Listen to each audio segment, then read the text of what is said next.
US airport પર યુવકને ઉલિયા નડ્યા, બનેલી ઘટના. સૌરાષ્ટ્રના એક નાનકડા ગામમાં મિલન પટેલ પોતાના પરિવાર સાથે રહેતો હતો. મિલનની ઉંમર 28 વર્ષની હતી. પરિવાર સામાન્ય હતો. તેના પિતા રમેશભાઈ નાનું કાપડનું કામ કરતા હતા. માતા હંસાબેન ઘર સંભાળતી હતી. મિલન તેમનો એકનો એક દીકરો હતો. મિલન ભણેલો હતો અને અમદાવાદની એક ખાનગી કંપનીમાં નોકરી કરતો હતો. તેની નોકરી સારી હતી, આવક પણ ઠીક હતી, પરંતુ છેલ્લા ઘણા સમયથી તેના મનમાં એક ઈચ્છા હતી. તે એક વખત અમેરિકા જોવા માંગતો હતો. તેના મામા મહેશભાઈ ઘણા વર્ષોથી અમેરિકામાં રહેતા હતા. તેઓ ન્યૂ જર્સીમાં પરિવાર સાથે રહેતા હતા. મિલન બાળપણથી મામા સાથે ખૂબ નજીક હતો. ફોન પર બંને વચ્ચે ઘણી વાતો થતી. ઘણી વખત મહેશભાઈ મિલનને કહેતા કે એક વખત અમેરિકા આવી જા, અહીંનું જીવન જોઈશ તો તને ઘણું શીખવા મળશે. આ વખતે મિલને નક્કી કર્યું કે તે અમેરિકા જશે. તેણે વિઝિટર વિઝા માટે અરજી કરી, જરૂરી દસ્તાવેજો તૈયાર કર્યા, ઇન્ટરવ્યૂ આપ્યું. થોડા દિવસની રાહ પછી તેના વિઝા મંજૂર થયા. વિઝા મળ્યાના દિવસે આખું ઘર ખુશ થઈ ગયું. માતાએ ભગવાનને દીવો કર્યો. પિતાએ સગાને ફોન કરીને સમાચાર આપ્યા. મિલન માટે આ જીવનની મોટી તક હતી. તેણે લગભગ 3 અઠવાડિયાની મુસાફરીનું આયોજન કર્યું. તે મામાના ઘરે રહેવાનો હતો. થોડા દિવસ ન્યૂ જર્સીમાં અને પછી આસપાસના સ્થળો જોવાનો વિચાર હતો. મિલનને લાગતું હતું કે તેની અમેરિકાની સફર એકદમ યાદગાર રહી છે. મુસાફરીની તારીખ નજીક આવતી ગઈ તેમ ઘરમાં તૈયારીઓ વધી ગઈ. હંસાબેન મિલન માટે કપડાં ગોઠવવા લાગી. પિતાએ તેને જરૂરી દસ્તાવેજોની ફાઇલ બનાવી આપી. પાસપોર્ટ, વિઝા, ફ્લાઇટની ટિકિટ, મામાનું સરનામું, ફોન નંબર અને અન્ય કાગળો એક અલગ ફોલ્ડરમાં રાખવામાં આવ્યા. મિલન વારંવાર પોતાનો પાસપોર્ટ તપાસતો. તે પોતાના મોબાઈલમાં પણ તમામ દસ્તાવેજોની નકલ રાખતો. પરંતુ લગેજ તૈયાર કરતી વખતે તેણે એક ભૂલ કરી. તેણે અમેરિકામાં રહેતા કેટલાક ઓળખીતાઓ માટે નાની નાની ભેટો લઈ જવાનું નક્કી કર્યું. કોઈએ તેને કહ્યું હતું કે ભારતની વસ્તુઓ ત્યાં મળતી નથી અથવા મોંઘી મળે છે.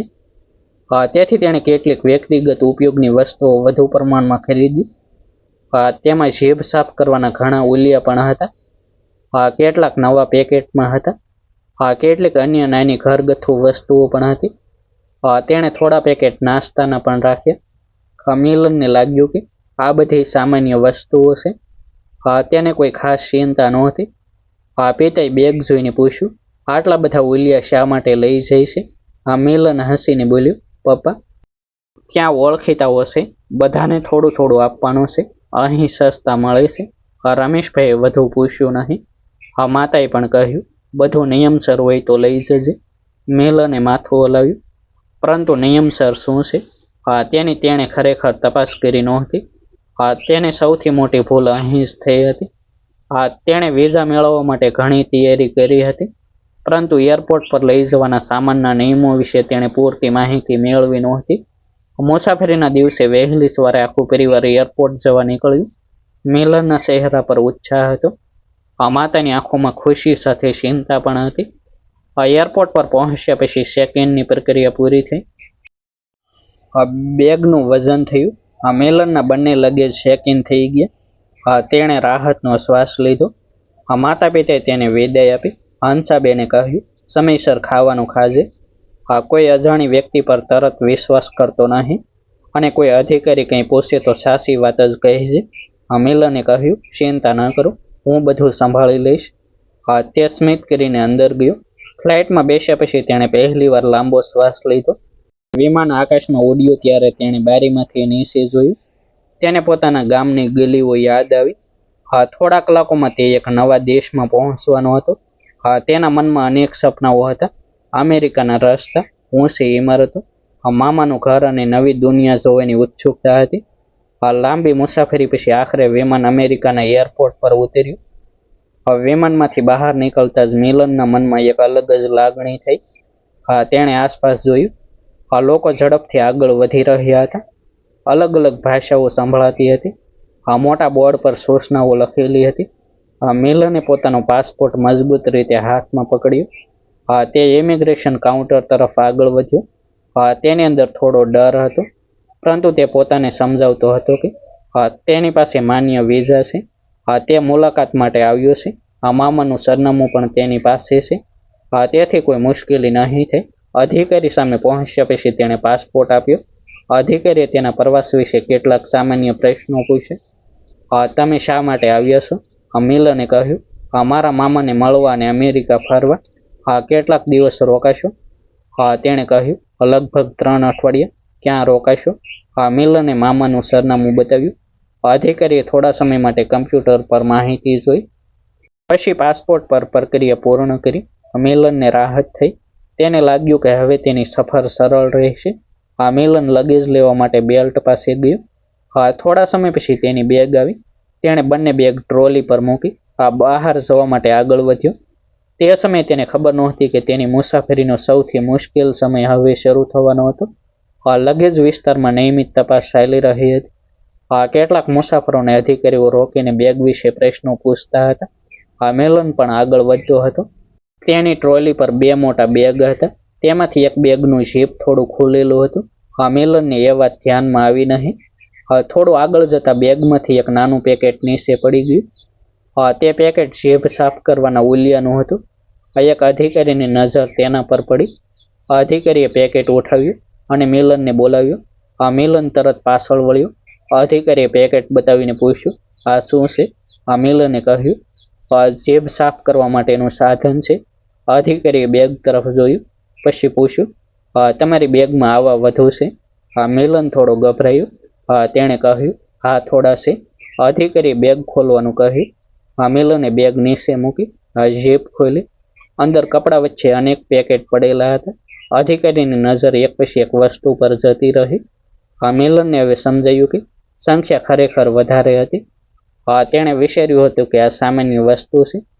પરંતુ અધિકારી માટે પ્રશ્ન એ હતો કે આટલી સંખ્યામાં શા માટે છે? અધિકારીએ એક પછી એક પેકેટ બહાર કાઢવા કહ્યું. મિલન ઊભો રહ્યો. બેગમાંથી ઉલિયાના ઘણા પેકેટ બહાર આવ્યા. તેની સાથે કેટલીક વ્યક્તિગત સ્વચ્છતાની વસ્તુઓ હતી. થોડા નાસ્તાના પેકેટ પણ હતા. અન્ય નાની વસ્તુઓ પણ હતી. અધિકારીએ પૂછ્યું, આ બધું તમારા વ્યક્તિગત ઉપયોગ માટે છે? મિલન બોલ્યો, કેટલીક વસ્તુઓ મારા માટે છે અને કેટલીક ઓળખીતાઓ માટે છે. અધિકારીએ ફરી પૂછ્યું, કેટલા લોકો માટે? મિલન પાસે ચોક્કસ જવાબ નહોતો. તેણે કહ્યું, મને ખબર નથી. અહીંથી લઈને આવ્યો છું, આપવાનો હતો. અધિકારીનો ચહેરો ગંભીર હતો. તેણે બીજી એક વસ્તુ હાથમાં લીધી અને તેના વિશે પણ પ્રશ્ન કર્યો. મિલન દરેક પ્રશ્નનો જવાબ આપવાનો પ્રયાસ કરતો હતો, પરંતુ હવે તેના ચહેરા પરનો આત્મવિશ્વાસ ઓછો થઈ ગયો હતો. થોડા સમય પહેલા જે યુવક અમેરિકાની ધરતી પર પગ મૂકીને ખુશ હતો, તે હવે એક બેગ સામે ઊભો રહીને ચિંતિત થઈ ગયો હતો. અધિકારીએ મિલનને બાજુમાં ઊભા રહેવા કહ્યું. મિલને પૂછ્યું, શું કોઈ સમસ્યા છે? અધિકારી કહ્યું કે તેની બેગની વધુ તપાસ જરૂરી છે. મિલનના મનમાં તરત અનેક વિચારો આવ્યા. તેણે મામાને ફોન કરવાનો પ્રયાસ કર્યો. ફોન વાગ્યો પણ મામાએ તરત જવાબ ન આપ્યો. મિલનને વધુ ચિંતા થઈ. તેણે મોબાઈલમાં સમય જોયો. મામા બહાર તેની રાહ જોઈ રહ્યા છે. તેમને ખબર પણ નહીં હોય કે અંદર શું થઈ રહ્યું છે. મિલને પોતાને સમજાવ્યું કે થોડા સમયમાં બધું ઠીક થઈ જશે, પરંતુ તપાસ ચાલુ રહી. બેગમાંથી દરેક વસ્તુ બહાર કાઢવામાં આવી. કેટલીક વસ્તુઓની સંખ્યા નોંધવામાં આવી. ખાદ્ય વસ્તુઓ વિશે પણ પ્રશ્નો થયા. મિલનને પૂછવામાં આવ્યું કે તેણે શું જાહેર કર્યું છે અને શું નથી. મિલન ગભરાઈ ગયો. તેણે કહ્યું કે તેને લાગ્યું હતું કે આ સામાન્ય વ્યક્તિગત વસ્તુઓ છે. તેણે કોઈ મુશ્કેલી ઊભી કરવાનો વિચાર કર્યો નહોતો. થોડા સમય પછી એક અધિકારીએ મિલનને અલગ રૂમમાં આવવા કહ્યું. હવે મિલનને ડર વધી ગયો. તેણે પોતાની બેગ તરફ જોઈ. થોડા કલાક પહેલા એ જ બેગ તેની ખુશીનું કારણ હતી. હવે એ જ બેગ તેને મુશ્કેલીમાં મૂકી રહી હતી. તે રૂમ તરફ ચાલતો ગયો. પાછળથી તેની બેગ પણ લઈ જવામાં આવી. મિલનના મનમાં માતાની વાત ફરી સંભળાઈ. કોઈ અધિકારી કંઈ પૂછે તો સાચી વાત જ કહેશે. તેણે નક્કી કર્યું કે હવે કોઈ વાત છુપાવવી નહીં. પરંતુ તેને હજુ ખબર નહોતી કે આગળ શું થવાનું હતું. રૂમની બહાર પહોંચીને અધિકારીએ તેનો પાસપોર્ટ હાથમાં લીધો. મિલને એક ક્ષણ માટે આંખો બંધ કરી. તેને લાગ્યું કે વાત હવે માત્ર થોડા ઉલિયાની રહી નથી. તેની અમેરિકાની સફરનો નિર્ણય હવે એક અલગ જ પ્રક્રિયામાં પ્રવેશી ગયો હતો અને મિલનને પહેલીવાર સમજાયું કે આ વિદેશની મુસાફરીમાં નાની બેદરકારી પણ ક્યારેક મોટી મુશ્કેલીનું રૂપ લઈ શકે છે. મિલનને અલગ રૂમમાં બેસાડવામાં આવ્યો. ત્યારે તેના મનમાં અનેક સવાલો ચાલી રહ્યા હતા. થોડા સમય પહેલા સુધી તે અમેરિકાની સફર વિશે ખુશ હતો. હવે તેને સમજાતું નહોતું કે આગળ શું થશે. એક અધિકારીએ તેની સામે બેસીને ફરીથી કેટલાક સવાલો પૂછ્યા. મિલન અમેરિકા શા માટે આવ્યો હતો, કેટલા દિવસ રહેવાનો હતો, ક્યાં રહેવાનો હતો અને તેનો ખર્ચ કોણ કરવાનો હતો. મિલને દરેક સવાલનો જવાબ આપ્યો. તેણે પોતાના મામાનું સરનામું પણ બતાવ્યું. તેણે કહ્યું કે તે માત્ર મુલાકાત માટે આવ્યો છે, કોઈ નોકરી કરવાનો તેનો હેતુ નથી. તે ન્યૂ જર્સીમાં મામાના ઘરે રહેવાનું છે, પછી થોડા દિવસ આસપાસ ફરવાનો છે. અધિકારીએ તેના દસ્તાવેજો તપાસ્યા. મિલનના જવાબો સાંભળ્યા પછી ફરી તેના લગેજ વિશે પૂછવામાં આવ્યું. બેગમાં એકસરખી વસ્તુ આટલી સંખ્યામાં કેમ હતી, તે સવાલ ફરી સામે આવ્યો.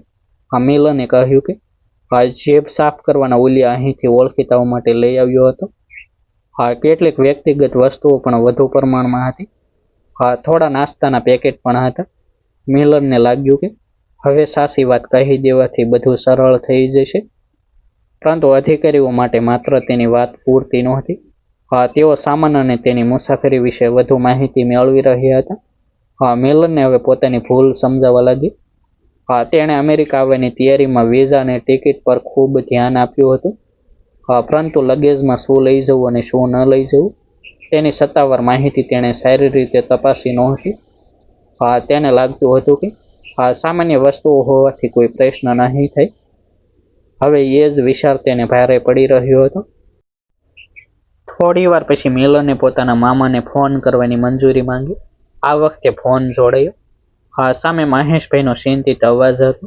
તેમણે પૂછ્યું, મિલન શું થયું, હું બહાર ઊભો છું, તો હજુ બહાર કેમ નથી આવ્યો. મિલન થોડા સમય સુધી બોલી શક્યો નહીં. પછી તેણે ધીમા અવાજે કહ્યું, મામા, આ મારી બેગની તપાસ થઈ રહી છે, મને અલગ રૂમમાં બેસાડ્યો છે. મહેશભાઈ ગભરાઈ ગયા. તેમણે પૂછ્યું, કોઈ ખાસ વસ્તુ છે બેગમાં. મિલને બધું કહ્યું. મહેશભાઈએ કહ્યું કે તે બહાર રાહ જોશે અને જરૂર પડે તો મદદ લેશે, પરંતુ અંદરની પ્રક્રિયા તેમની અપેક્ષા કરતાં વધુ ગંભીર હતી. અધિકારીઓ મિલન પાસેથી તેની મુસાફરીની વિગતો ફરીથી જાણી રહ્યા હતા. તેણે ભારતમાં શું કામ કરતો હતો તે પણ પૂછાયું. મિલને પોતાની નોકરી વિશે જણાવ્યું. તેના પરિવાર વિશે પૂછાયું. તે કેટલા સમયથી નોકરી કરે છે તે પણ કહ્યું. મિલન દરેક જવાબ ખૂબ સાવચેતીથી આપવા લાગ્યો. તેને ડર હતો કે ગભરાટમાં આપેલો કોઈ ખોટો જવાબ વધુ મુશ્કેલી ઊભી કરી શકે છે. તેણે મનમાં નક્કી કર્યું કે જે સત્ય છે એ જ કહેવું. તે દરમિયાન તેની બેગની તપાસ ચાલુ રહી. ઓલિયા ઉપરાંત અન્ય વસ્તુઓ પણ બહાર કાઢવામાં આવી. કેટલીક વસ્તુઓ અંગે અધિકારીઓએ પૂછ્યું કે તે શા માટે અને કોના માટે છે. મિલને સમજાવ્યું કે તે કેટલીક વસ્તુઓ પોતાના ઉપયોગ માટે અને કેટલીક ઓળખીતાઓ માટે લાવ્યો હતો. તેની પાસે વેચાણનો કોઈ હેતુ નથી. તેણે કોઈ ગેરકાયદેસર કામ કરવાની યોજના બનાવી નહોતી. છતાં અધિકારીઓ દરેક વાતની તપાસ કરી રહ્યા હતા. મિલનને લાગ્યું કે તેના માટે સૌથી મોટી મુશ્કેલી એ હતી કે તેણે બધી બાબતો વિશે પહેલેથી પૂરતી જાણકારી મેળવી નહોતી. તેને હવે સમજાયું કે વિઝિટર વિઝા મળવું અને અમેરિકામાં પ્રવેશની પ્રક્રિયા પૂરી થવી એક જ બાબત નથી. અંતિમ નિર્ણય એરપોર્ટ પરની તપાસ પછી જ થાય છે. આ વાત તેને ભારતમાં કોઈએ સ્પષ્ટ રીતે સમજાવી નહોતી. હવે તે એક ખુરશી પર બેસીને પોતાના નિર્ણય વિશે વિચારતો હતો. તેની આંખો સામે માતાનો ચહેરો આવતો હતો. ઘરેથી નીકળતી વખતે માતાએ તેને ઘણીવાર કહ્યું હતું કે અજાણી જગ્યાએ કોઈ નિયમને હળવાશથી ન લેવો. મિલનને લાગ્યું કે તેણે આ વાતને ગંભીરતાથી લીધી હોત તો કદાચ પરિસ્થિતિ અલગ હોત. થોડા સમય પછી અધિકારી મિલનને ફરી કેટલાક પ્રશ્નો પૂછ્યા. શું તે અમેરિકામાં કામ કરવાનો વિચાર ધરાવે છે? શું તે અહીં કોઈ લાંબો સમય રહેવાનું છે?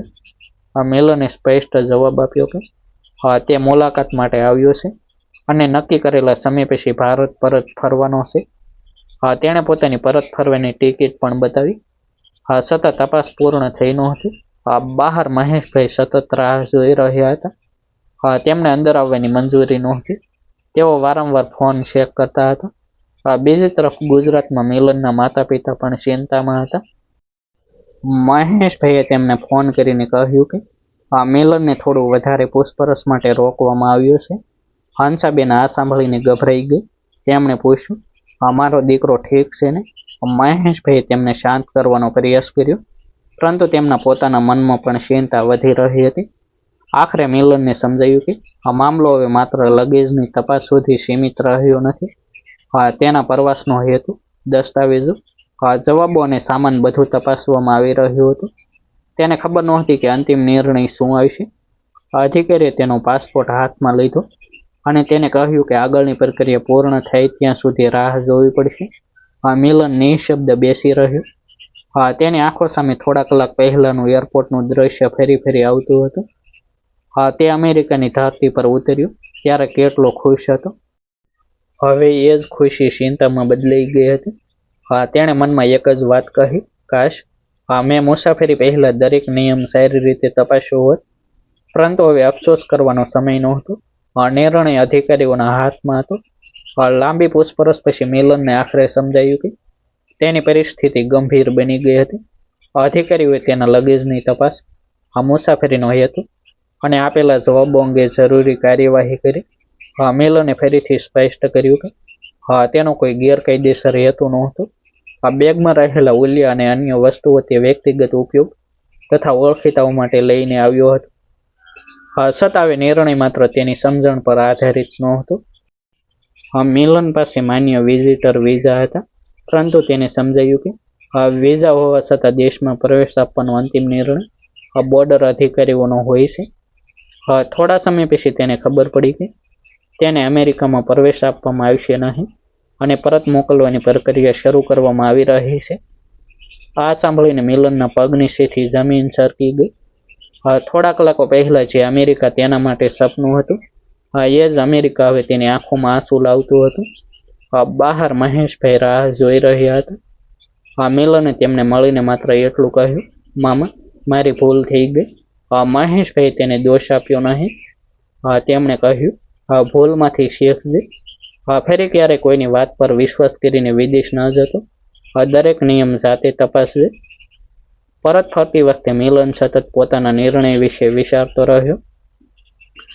તેને સમજાયું કે મુસાફરી પહેલા માત્ર વિઝા મેળવવો પૂરતો નથી. લગેજમાં શું લઈ જઈ શકાય, શું જાહેર કરવું પડે અને બોર્ડર પર કયા નિયમો લાગુ પડે છે તે જાણવું પણ એટલું જ જરૂરી છે. ઘરે પહોંચ્યા પછી તેણે માતા પિતાને આખી ઘટના કહી. હંસાબેનની આંખોમાં આંસુ હતા, પરંતુ તેમણે દીકરાને કહ્યું, તને મોટી કિંમત ચૂકવવી પડી, પણ હવે તું આ ભૂલ ફરી નહીં કરે. મિલને પણ નક્કી કર્યું કે ભવિષ્યમાં વિદેશ જતા પહેલા સત્તાવાર નિયમો સંપૂર્ણ રીતે તપાસશે. આ ઘટનાએ તેને એક મોટો પાઠ શીખવ્યો હતો કે હવે વિદેશ પ્રવાસમાં નાની બેદરકારી પણ આ મોટી મુશ્કેલી ઊભી કરી શકે છે. ડિસ્ક્લેમર: આ સ્ટોરી સત્ય ઘટનાઓથી પ્રેરિત કાલ્પનિક રચના છે.